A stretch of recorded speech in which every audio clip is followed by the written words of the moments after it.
For our readers who haven't been keeping up, what all would you kind of say is the overall purpose of the strategic plan for 2023-2028? Like, what all does it entail, and why is it important to kind of put together and have approved by the Board of Trustees? Sure. So what we're trying to do is really figure out what's the best future of the university, and really the best way we can serve the public that we serve as the regional public university that serves the entire regional valley, or the river valley, sorry.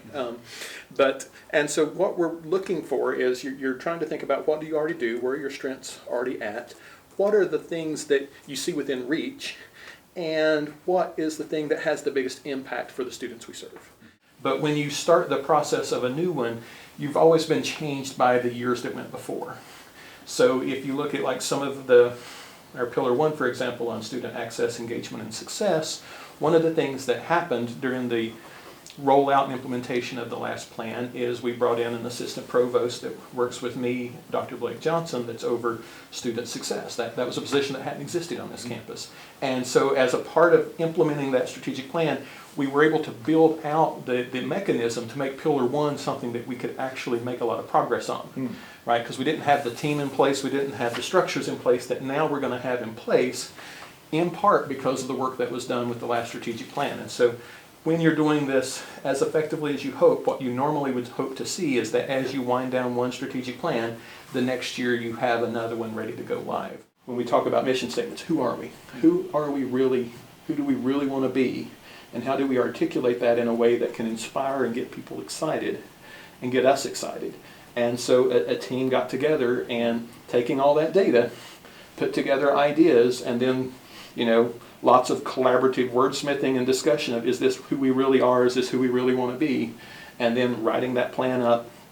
It was presented to the chancellor and the chancellor's cabinet. It was discussed there, and then it was shared with the campus before it was even taken to the Board of Trustees. The chancellor shared it with the campus, and then eventually it was taken to the Board of Trustees.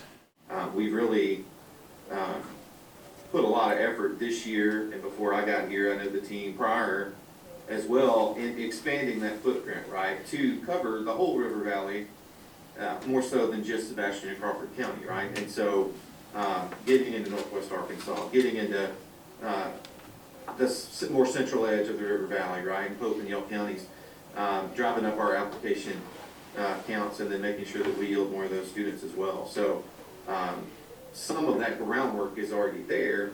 We will take these strategies and refine kind of how we target out from there, knowing that that is now a posted goal of the institution. I appreciate that this university is willing to take some bolder stances, right, to kind of shoot. When you talk about positioning a regional public as a first choice institution, well, that means a lot, right? Like, by their nature, sometimes our regional institutions are not always first choice. So how do we change that? How do we start communicating not just the value of our education, but the quality? And it's one of those things that hopefully they understand that we're all in this together. I mean, we feel very strongly that it's a symbiotic relationship. And so one of the reasons we wanted their feedback through the planning process was, we can sit on campus and feel like we're doing a great job, but if we're not meeting the needs of our community, we're not a regional public university, because you're not serving the public of your region. Right.